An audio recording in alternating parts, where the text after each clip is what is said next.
We want to be safe and prepared this time with the sandbags. Like I said, we never knew that the surge was going to be so high, and it could be high again. I usually have 20 or 30 gallons in my shed. I'm always prepared for because you never know. NBC correspondent Jesse Kirsch is live in Sarasota, Florida, which is currently in the path of Hurricane Milton. Jesse, good morning. What are things like there now, and how are people preparing for this? Yeah, hey, good morning, Christine. It's calm right now, and it's clear, which is something that's a bit of a rarity over the last 24 hours. We've already been seeing rain here. It's not because of Milton yet. It's a different weather system, but it has already been raining, and that is, not making it easier for people to get prepared. That also is something that can increase the flood potential when we do get Milton itself in the next couple days. I can tell you that we've already seen some resources running thin. Bottled water is disappearing off of store shelves. I drove around to multiple stores yesterday trying to find gas cans, and I was not able to, whether that's because they haven't been restocked from Helene or because people have already grabbed them ahead of Milton is not clear. But either way, that underscores the situation we're in. People are going through the motions again for the second time in less than 2 weeks on getting ready for one of these things. And you can see there, it is a physically exhausting process, not to mention, I'm sure, the mental strain for people who might be trying to get their head around the damage from this last storm and now wondering if they're going to get it even worse this time.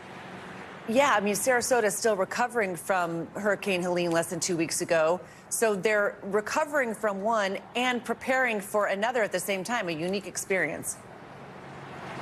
Yeah, no question. And I want to emphasize a couple things here, right? If you had something like roof damage, of course, you're probably worried about rain getting in the way that you may not have been during the last storm. So there are any kinds of vulnerabilities to properties that we haven't been able to see firsthand yet because we just got to town. But, the kinds of things I'll be looking for. But I think the biggest thing in our minds right now is all of the debris that is out there. I saw a small pile of debris, unclear if it was just trash that was being thrown away, but presumably, 10 days or so after a hurricane, it might be stuff that people had pulled to the sidewalk from flooding inside a property. All of that becomes flying projectiles in a hurricane. And I was in the eye wall for Hurricane Helene in Perry, Florida, and there was stuff flying around in that. So if you bring 100-mile-per-hour winds back into play, and this time you've got that much more loose stuff flying around, right?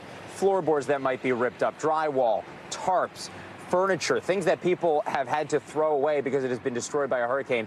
All of that could potentially be in the air, and I think that we'll be keeping an eye on how the wind might be more of a factor in terms of risk to life than it typically is, because what we're usually most worried about is the storm surge in a hurricane.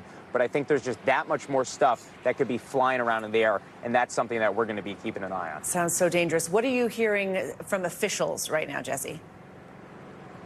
The debris is one of the things. State officials have said it's a 24-hour operation. They even have the Florida National Guard involved in getting debris cleaned up. So that is something that they are clearly worried about. We know officials have also got resources and personnel pre-staged already. That's something that often goes on in a hurricane situation. And we also know that some mandatory evacuations in Florida along the Gulf Coast have already been issued. So we're days out, and already people are being told to pack up and leave town with something expected. And I do want to stress one more thing, Christine. This is far from our first hurricane this season, especially in this area of Florida. But a lot of what we've been dealing with has been to the north of where we are right now.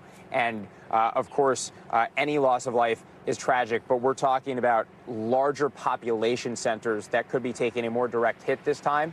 And so that is also something, to be keeping an eye on. I'm sure something that's top of mind for officials is just that much more of an amplified risk to large population centers than we've seen with the earlier storms this season. But again, even those have been deadly, and all of them are heartbreaking for people along this stretch of Florida's coast. And we, are bracing for yet another one here.